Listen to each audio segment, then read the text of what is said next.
fii ni ñoom xam nañ donc ñoom waxuñu ak ñun donc ñun bu ñu leen di tontu en fait tontuwuñu leen pour tontu leen il faut que ñuy indi réplique Maître El Hadji Diouf aussi bu ñu ko xeeb benn dof la buy wax mais benn dof la bu ñuy déglu malheureusement xool leen émission yi ñu koy indi fi muy toog Faram Facce du n'importe quelle émission Faram Facce sénégalais yi dañ koy seetaan le sénégalais lambda daf koy seetaan day baax aussi Maître El Hadji Diouf boo waxee ñun réseaux sociaux lañ am ñu xamal leen que Maître El Hadji Diouf dafay wax pour yàq Maître El Hadji Diouf problème la am ak Sonko coono c'est-à-dire 94 milliards yu sénégalais yi lijjantiwu ko de moom Sonko lay lijjanti bu Sonko am dëgg même bu fekkee 94 milliards yu sénégalais yi day dem sax Sonko moom bu mu am dëgg Sonko moom bu mu ñëw Sonko bu mu toog parce que tant que ku mel ni Sonko toogul rek ñoom dinañ continuer Maître El Hadji Diouf di nekk El Hadji Diouf Cheikh Yérim di nekk Cheikh Yérim Macky Sall di nekk Macky Sall muy ce cercle de mais ce cercle de c'est des délinquants financiers yoo xamante c'est ay dëmm lañ quoi ngeen baal ma ci kàddu yi ñoom ñu continuer di nekk seen kër yu baax seen oto yu baax seen njaboot di baax Ousmane Sonko c'est-à-dire mbaqus boobu la leen nar a yàqal en fait parce que bu ñëwee dafay teg dëgg armée bi di dox ci dëgg avocat yi di dox ci dëgg c'est-à-dire redresser le Sénégal pour le Sénégal parce que dafa am ay Sénégalais yoo xam dañu jàpp ne c'est des privilégiés na yenn parti sénégalais yi di pauvre ñoom ñuy am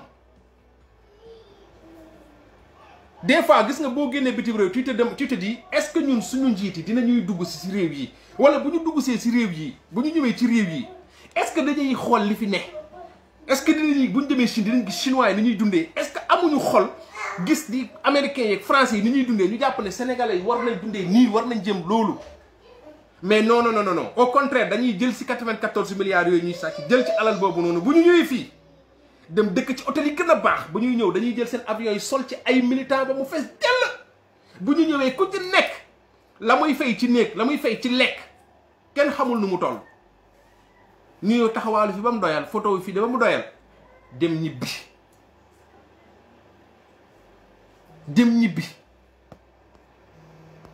amuñu benn yërmande ci askan bi seen li ne c'est-à-dire seen intérêt kese moo leen ñor la seule question qu'il faut se poser mooy lan la Ousmane Sonko def Maître El Hadji Diouf ak ban intérêt la Maître El Hadji Diouf am di dal ci Ousmane Sonko lan à quel moment la Ousmane Sonko jote ak Maître El Hadji Diouf lan la Ousmane Sonko jote ak Maître El Hadji Diouf en fait lan la Ousmane Sonko jote ak Aïssatou Diop Fall lan la Ousmane Sonko lekk ak Aïssatou Diop Fall lan la leen def lan la Ousmane Sonko def ay Mame Gor Diazaka c'est-à-dire lan la leen def pourtant y a des opposants yi fi nekk Ousmane Sonko tooñul kenn saagul kenn waxut ak kenn mais lan la leen def lan moo tax ñu bañ ko lan moo tax ñuy wax ci moom lu ñaaw sénégalais bu ne rek war nga demander wu question ba bu dee musulman nga bu dee catholique nga lan moo tax lan la Ousmane Sonko def lu tax ñu koy wax li ñu koy wax lan la Ousmane Sonko def ba ñu naan ko rebelle nga lan moo rebelle ci Ousmane Sonko lan mooy reewane ci Ousmane Sonko lan moo tax Ousmane Sonko ñu naan ko saagakat nga lan moo nekk entre Ousmane Sonko ak saaga lan mooy saaga ci Ousmane Sonko lan moo rebelle ci Ousmane Sonko lan moo fenkat ci Ousmane Sonko ñi koy wax ñëpp Ousmane Sonko moo leen ëpp diine moo leen gën a maandu moo leen ëpp njàng moo leen gën a amal njëriñ Sénégal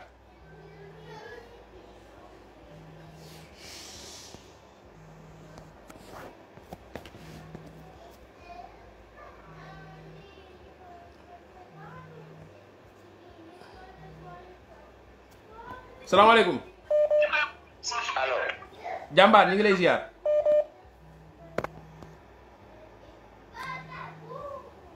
allo. allo.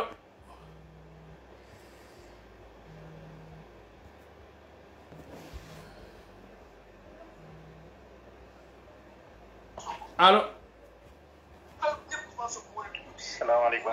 waaleykum salaam. jàmbaar wàññil volume mu live bi rek nga wax sa téléphone bi. waa sanga bi ziar naa la. dolli ziar. waaw ñoo ngi am mbégte lool di déglu sa live bi am na solo lool. macha allah gën a am solo. macha allah yal na leen yàq jàppale ba xeex bi ngeen di xeex nii. amiin ñu ànd ak ngeen di ko xeex yàlla mottali lépp ba Sonko jël réew mi ci jàmm ak salaam. amiin macha allah. di incha allah dana am. prendre benn affaire gis nga Sonko defu fi nit lu tax mu koy en wala lu tax mu koy jalouser par rapport à quoi que ce soit gis nga gars yi dañu yàgg bon seen bon rek dañoo feeñ man loolu rek moom moo ci nekk dañoo feeñ rek Sonko dafa deful dara lu dul feeñal rek te li mu feeñal sorewul de Sonko dafa xippiloo bët Sénégalais yi keroog Birame Souleye mi ngi koy wax dañuy en fait dañuy taal xel yi c'est-à-dire Sonko loolu rek la def dafa ne Sénégalais yi yeewu leen léegi Sénégalais yi commencé di gis di bàyyi xel ci lu bari gis nga nag ay Me El Hadji Diouf yi ngeen di wax ak ñoom Mame Gor ak yooyu dañ leen di may buzz il faut le dire am nañu ba pare ñoom ñëpp c'est des célébrités c'est-à-dire am nañ tur bokkut ak benn Issa boo xam buy wax fii kuréel day naan waa geen bi kan la kii de benn activiste la buy waxati non non non ñoom bu foo leen fekk ci écran da nga xam ne Mame Gor la am na ñoo xam ñu ngi may seetaan xamuñu man maay kan Me El Hadji Diouf Sénégal ñi ko xamul bariwuñ donc souvent il faut mu am ñuy tontu gis nga man boo gisee may jël souvent di tontu yenn ñi di wàcc di tontu c'est pour éviter à Maître Tall mu tontu c'est pour éviter à Bassirou Diomaye mu tontu c'est pour éviter à Ousmane Sonko mu tontu man ñoom laay bañ ñu tontu ñoom bu ñu demee nañ wax njariñ ñal askan bi nañu leen stoppé nañu leen sut parce que réseaux sociaux yi loolu dafa bokk ci mission yam nekk ci diggante kaña yooyu ak mbóot yooyu ak bukki yooyu ak parti bi ak Ousmane Sonko ñun bu ñu ñëwee teel leen a jël en charge rek après ñoom bu ñu demee ci plateau yi ils auront autre chose à dire dafa am ay problèmes yoo xam gars yi nañ ko bàyyi réseaux sociaux yi ñu koy lijjanti parce que fii lay leere fii lay leere lu bari fii lañ koy xeexee lu bari parce que man pour man un Bassirou Diomaye tey am na lu muy demee télé di daggasanteeg Me El Hadji Diouf ñaar lañ ciy gis yenn Sénégalais yi dinañ ne xoolal xale bii di wax nii ak mag bii Sénégal moo compliqué balaa ñoo xool fond bi lan la ñuy wax est-ce que 94 milliards yi am na wala amul kañ la ko Ousmane Sonko wax élection mi ngi jege si xam nga lan la ñuy wax dafa bëggoon a dóor pour jot ci xaalis pour am lu mu campagne loolu Sénégal rek nga ko mën a waxee bu doon ay nit ñoo xamante ni am nañ benn niveau de citoyenneté bu mature dañuy lijjanti ñoom 94 milliards yooyu fu mu dugg mais ñoom fii seen fi mu toll nii ñun li ñuy lijjante mooy 94 milliards yi daf ci bëggoon am 11% pour dem élection am na ñoo xam foofu la ñu nekk ci débat bi am na ñoo il se pose la question de savoir lan moo tax Ousmane Sonko di dénoncer lan moo tax Ousmane Sonko di dénoncer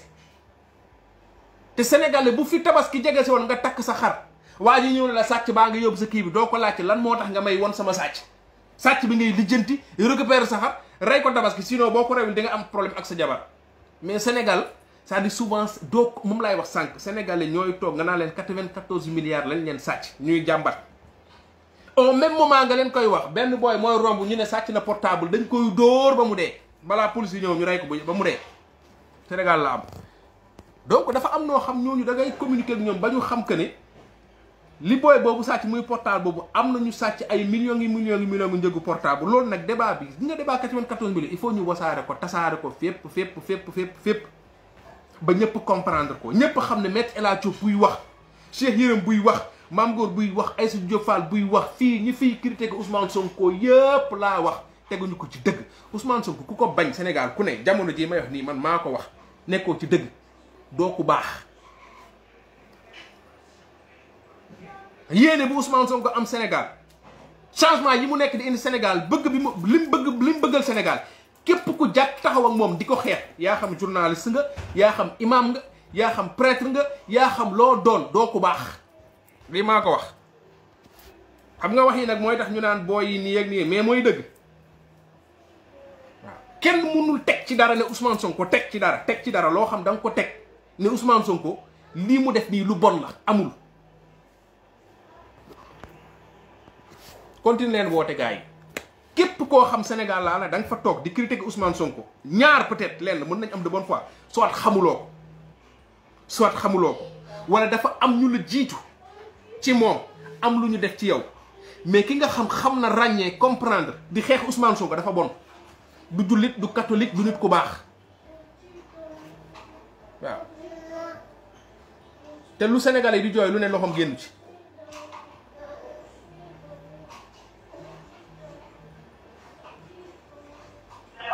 allo. salaam. ñu ngi lay ziar mbokk mi. waaw Issa nuyu nañu la. tur bi ak koy woote yow France ngay woote waaye tur bi. Vito. tur bi. Vito. Vito maa ngi lay ziar yow dafa mel ni déggante nañ la dernière fois wala. si déggante woon nañu. ayca maa ngi lay ziar jàmbaar ñu ngi lay déglu. déggante woon nañu maa ngi lay déggee gars yi. macha allah 2 minutes yi. ayca waaw rab ko vite fait ñu jàll ayca. non mais Galsen problème bi mooy li ma doon wax keroog rek. journaliste yi la aussi. parfois man niveau journaliste yi man dama ci xaw a inquiété wu. da ngay gis. des fois da nga lay gis ñu toog ci télé ñuy animé wala ñu invité leen da ngay naan ñu toog 2 heures de temps di wax nga ne ñii lan la ñu indi comme valeur ajoutée au Sénégal ban njariñ lan moo tax ñu teg leen fii ñuy wax. bu ñu nekkee ci dëkk boo xam au Sénégal ay Diop Fall nekk chroniqueur di décortiquer actualité saa yu waxee ñëpp ub seen gémmiñ TFM télé bi ne moom mooy seetu askan bi teg ay Diop Fall muy wax waxi doxam ñu koy forcer sénégalais yi waxul xam-xam waxul dara kenn du ko seetaan ba jëlee ci xam-xam kenn xamul li muy wax lu ko neex parce que jàpp na ne man la buy wax sax di yëngatu di def mel ni ku ay rab jàpp ñu cautionné ko parce que c'est Aïssatou Diop Fall.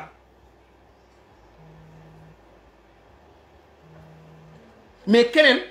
non yow yaay kan lan lay wax yow yaa des Sénégalais yoo xam dañu nekk étranger seen propre dëkk yi gis Sénégalais yoo xam ñu ngi Sénégal am alal bu ne kànja am kër yu baax yi ñoom ñooy toog naan ñu waaye ce qui se passe dans la banlieue waaye njàng mi Sénégal doxul waaye nii da ngay gis ay ñoo xamante c'est des intellectuels ay ñoo xam dañuy ne ñoom ñoo bëgg a kaasal askan bi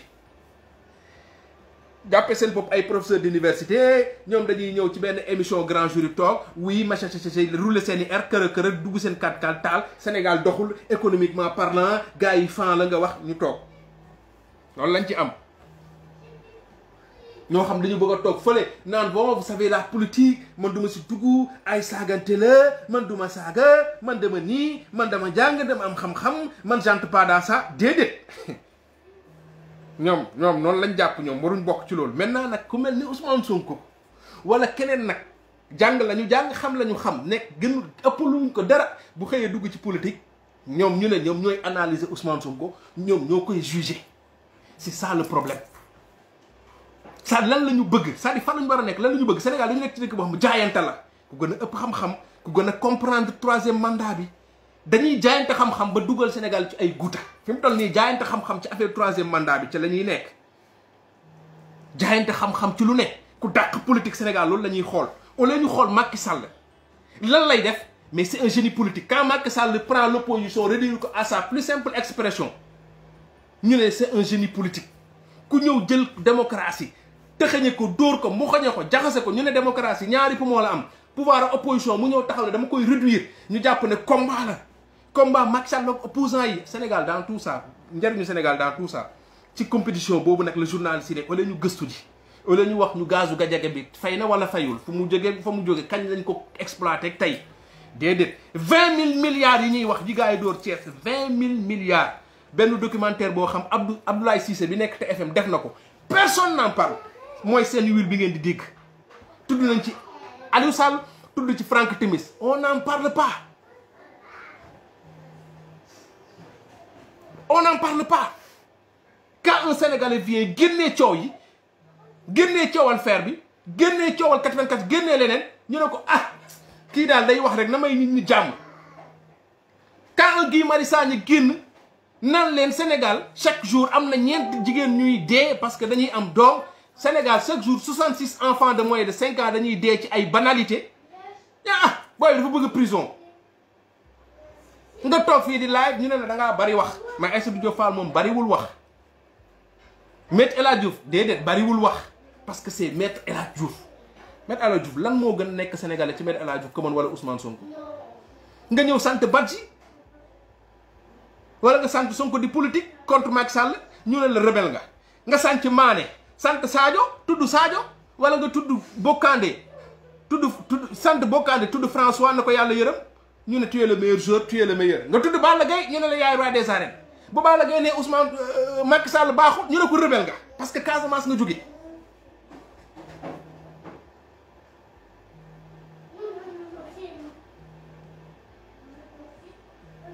si dëkk boobu la ñu nekk doo comprendre sénégalais yi nag am lu ñu def am lu ñu deful moo tax gis nga ñun bu ñuy wax duñ ci ñun bu ñuy wax ci Ousmane Sonko ak combat bi ñun wutuñ ci lu ñu neex nit ak lu naqari nit ñi waxee lu ñu dul waxee duñu saaga nag mais wax ji moom danañ ko wax ba ñëpp dégg ko ku nekk dégg ko nu la neex moo ñu ko jaral nag ñu koy waxee ñu ko neex jël suñu temps di ko defal parce que loolu lañ fa bëgg a dindi Sénégal la yëpp mais xool leen Sénégal chaque jour ala suuf yi ñuy wax nii mais ñun suñu génération bii sa waay ku ci amul kër am nga problème te nga nekk sénégalais gars yi nekk si suuf si di ci dóor ngay dégg ay hectares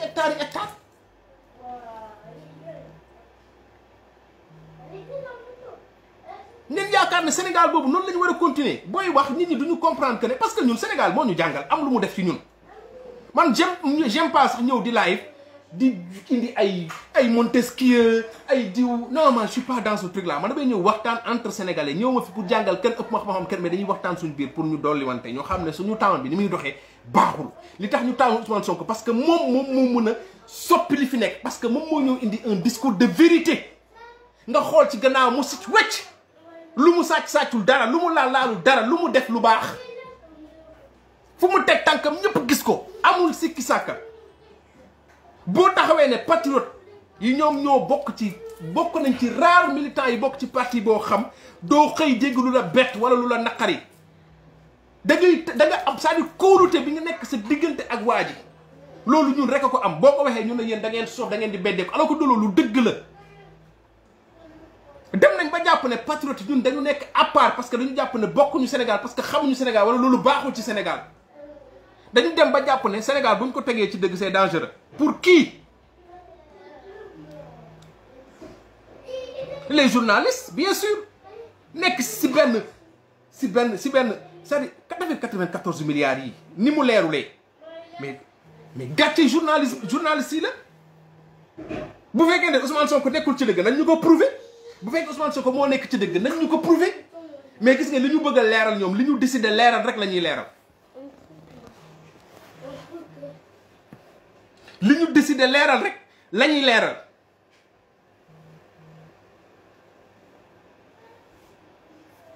gis nga booy jaari sow loqati nañ ko nee na xoolal boo jaar ñu génnee ko parce que ruube la ñun dafa bokk suñu nature dinañ ko lijjanti fu jaari sow nekk léegi ñu indil la fi jaari sow jaar A ba Z bi indil la jaari sow fi mu jaar yépp mën nañ ko parce que polémique la ruube la mais fu 94 milliards yi jaar doo ko xam ndax gazu gajage bi nu mu demee doo ko xam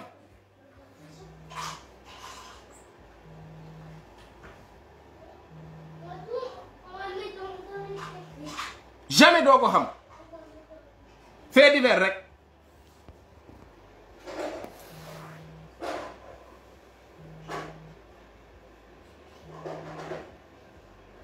ñoom ñoo ñemee yenu affaire 125 millions yu Pastef dajale def ko xoolal débat international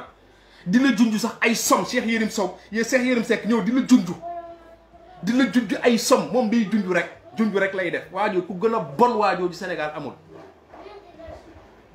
di la junj naan la xëy na gars yi dañu gis luñ gars yi dinañ gisal dara Ousmane Sonko teg ñi nga xam lu sànq Ousmane Sonko rey Ousmane Sonko bonal Ousmane Sonko rek la ñuy wër ñu bëgg ñu gëmloo affaire secret gars yi dañuy gis lu kenn gisul dañuy wax lu kenn waxul c'est-à-dire ku yor loolu di nga dem bay yónni ay Me El Hadji Diouf ñuy fen ci ay télé magum jëmm nga yor dara toog ci télé naan j'ai des preuves un journal qui se respecte invité na nga toog di wax j'ai des preuves lii man maa ko wax ku dul patriote kuy patriote amul lu nit mën a teg ci baatu Ousmane Sonko jamono jii nii ci ndoddu Ousmane Sonko jamono jii ñu toll nii amul lu nit di mën a teg ci Ousmane Sonko looy teg ci loxo Sénégalais yi amul. léegi nag ñu bàyyi leen nii rek ñu continuer Sénégal daal ñu bàyyi ko noonu rek mu am ay communicateurs traditionnels yi nekk fii di tagg di gars yi di sàcc ñu leen di tagg ñu leen di jox ñoom ñuy tedd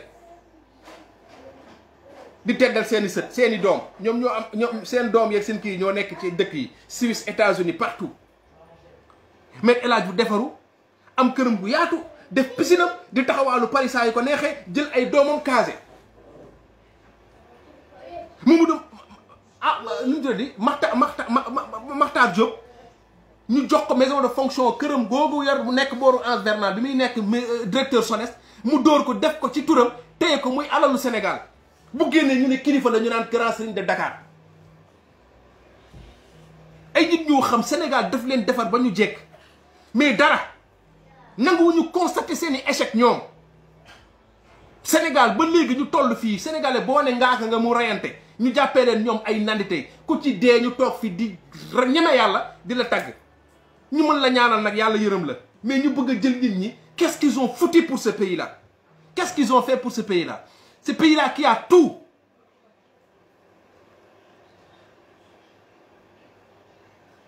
non mais c'est extraordinaire ñu ne Ousmane Sonko du ko fi waxee ñu ne Ousmane Sonko di jël réew mi ba xam nag Macky Sall lu mu gënee Ousmane Sonko wala lu ndayu Macky Sall liggéey lu ndayu Ousmane Sonko liggéeyul waaw lu bàyyu Macky Sall lu liggéey lu suñu bàyyi liggéeyul lu ndayu Amadou Ba liggéey lu suñu nday yi liggéeyul ñun lu ndayu Abdoulaye Wade liggéey lu suñu ndayu liggéeyul lu ndayu Karim Wade liggéey lu ñu ndayu liggéeyul lu ndayu Ousmane Sonko liggéey lu suma nday liggéeyul man fii amul benn sénégalais d'exception ñun ñëpp a yem da ngay sentir des fois bu ñu usul comme si dañ ko xeeb comme si Ousmane Sonko dañ la bëgg a wax fu mu jógee mooy kan t'as l'impression que loolu lañ la bëgg Ousmane Sonko mooy kan gën leen gën seen i bàyyi ñoom ñuy wax ñëpp gën leen ci lépp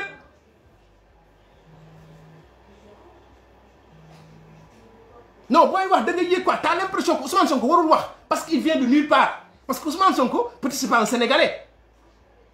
parce que Ousmane Sonko xamuñu papaam xamuñu yaayam loolu ngeen bëgg a wax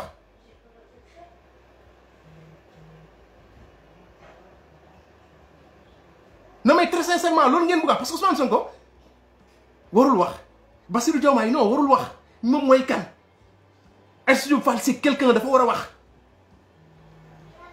Mamadou Ibra Kane c'est quelqu'un mu ñëw wane benn intellectuel bu rëy à quoi ça nous sert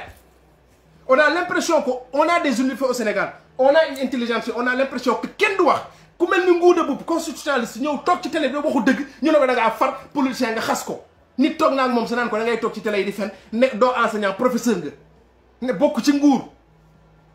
parce que li muy wax arrangé wu ko Sénégal boobu la ñu nekk soit nag da ngay am fit tu t'affirmes nga toog nga wax soit nga def leneen souvent y a des gens yoo xamante ne nii dañuy ñëw c'est-à-dire affaire 80 loolu loo ma ci gën a métti ci affaire 94 milliards Ousmane Sonko da ko dénoncé mais am na ñoo xam analyse yi bu ñu leen woowee ñuy jéem a analyser oui ce qui ma loolu laa meree juge dem ba tey may wax nii juge dem loolu laa ko meree ba tey aw ma woon benn problème ak moom ba ñu ko invité di ko laaj ci 94 milliards yi mu naan ce qui me dérange un peu c'est koo xam yow juriste nga waroon dem xool dossier bi nga xam man bu ma ko comprendre moom war na ko mën a comprendre muy lijjante ce qui le dérange un peu mooy peut-être xam nga commission bi Ousmane Sonko xaw ma lan li mu c'est-à-dire di génn fu kenn xamul ma ne Sénégal lii moo tax du ñu dem parce que ku nekk da ngay utiliser sa xam-xam selon yow sa intérêt fi mu nekk loolu la ñu wuteeg Ousmane Sonko loolu la Ousmane Sonko sacrifié moo tax yàlla fay ko lim ko fay yàlla may ko lu mu mayul kenn may ko Issa may ko Akon may ko Omar Diallo may ko yéen ñi seetaan may ko tous les patriotes du Sénégal may ko alal bu ma mayul kenn loolu nag mooy bonal seen xol parce que Ousmane Sonko amul xam-xam bu ñu amul ñoom am na ñoo xam ñoo ëpp Ousmane Sonko xam-xam fuuf Ousmane Sonko yàlla en fait yàlla da ko fay da ko may lu mu mayul kenn ci ñoom mooy man mooy Akon mooy Medina Rahman mooy Omar Diallo mooy Bassirou Diomaye mooy Serena Sonko mooy Tanor Sankariste mooy Khadija Mayekor mooy tous ces patriotes yi nga xamante ne nii Ousmane Sonko daf leen jaral lu ne loolu la yàlla may Ousmane Sonko lu mu mayul kenn mooy nit ñi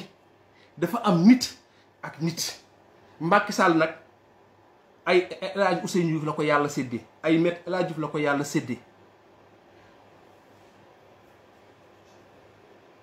ay Aïssatou Diop Fall la ko yàlla séddee ay Mame Gor Diazaka la ko yàlla séddee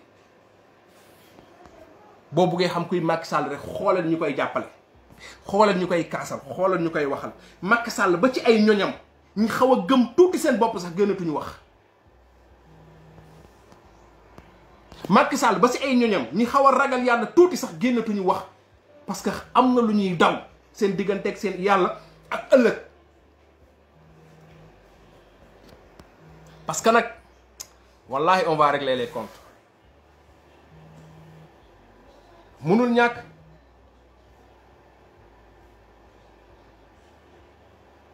munul ñàkk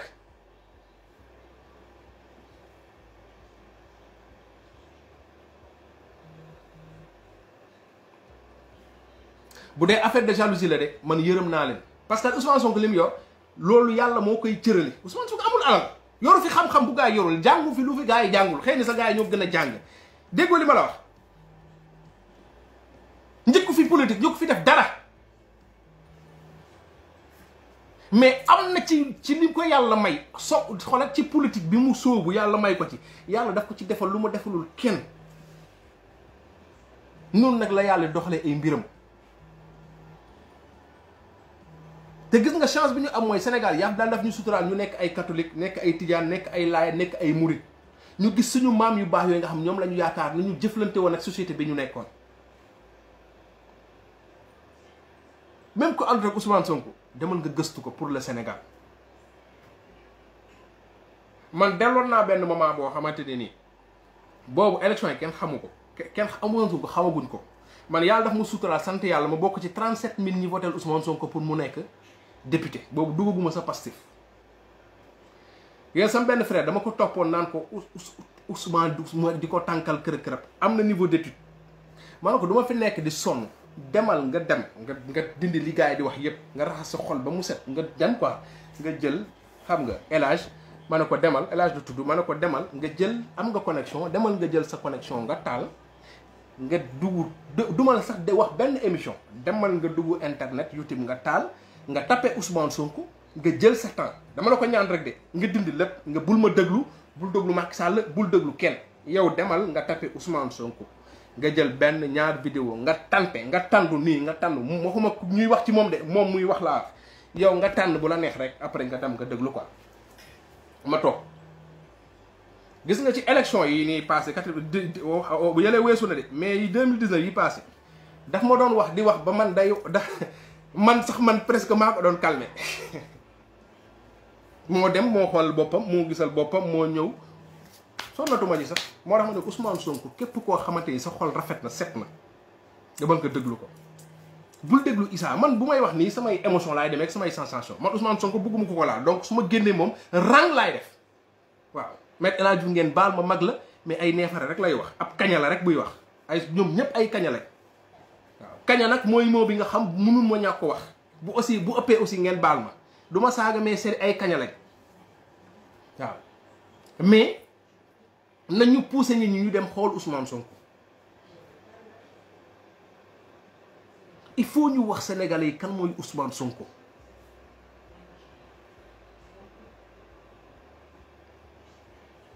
te bés bu sénégalais yi ka xamee kan mooy Ousmane Sonko yépp mu yegg fa mu war a yegg moo tax ma ne jarul yàkkamti saaga yàkkamti xeex la bu ñu gëmee man noonu laa ko gëmee te man maa ngi pare li may pare ku nekk pare li mu war a pare ñun ñëpp ay Sénégal xam nañ Sénégal est-ce que am na loo xam Ousmane Sonko ak Pastef ñoom ñoo duñ ko am na ñoo xam Ousmane Sonko mooy ñëw ne leen xeexee leen nii man gis nga man affaire yi dama ko yombal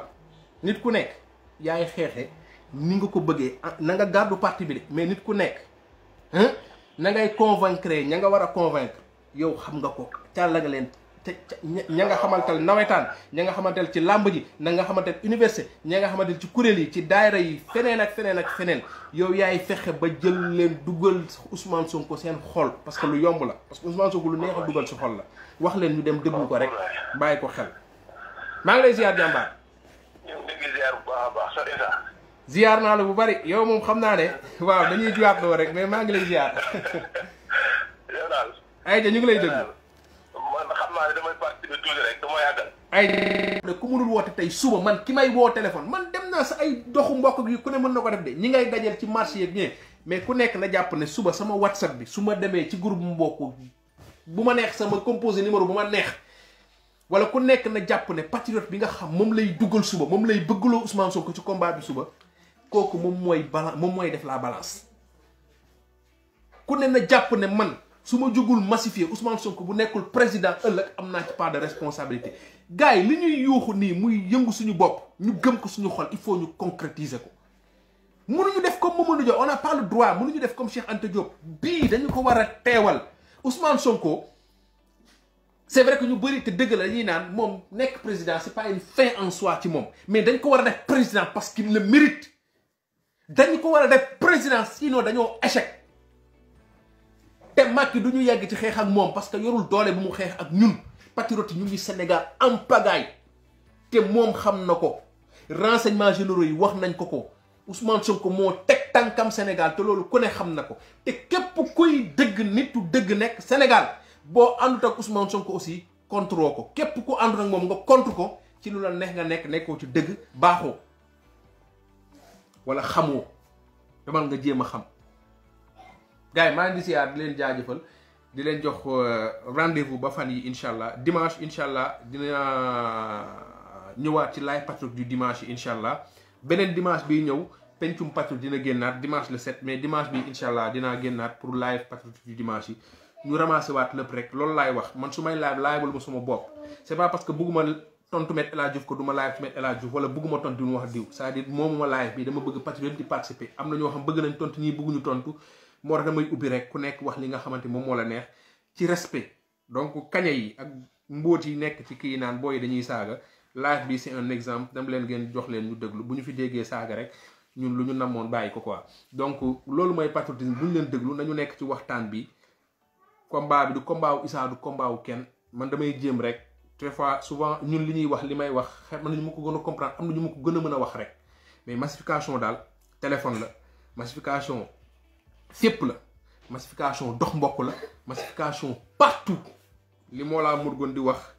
mooy ku yeewu na nga yeete Sénégal yi bés bu ñu yeewoo Ousmane Sonko jarul muy campagne jarul muy campagne premier tour mu dóor gars yi mu daanu gars yi maa ngi di siyaat leen jaajëfal leen jox rendez-vous beneen yoon incha allah di jégalu ci kàddu yi lu fi mat rek yàlla la voilà comme ni ko gars yi di waxee lu ci dëgg ñu ngi ciy jégalu quoi ay ci jaa ngeen jëf tawfeex jaajëf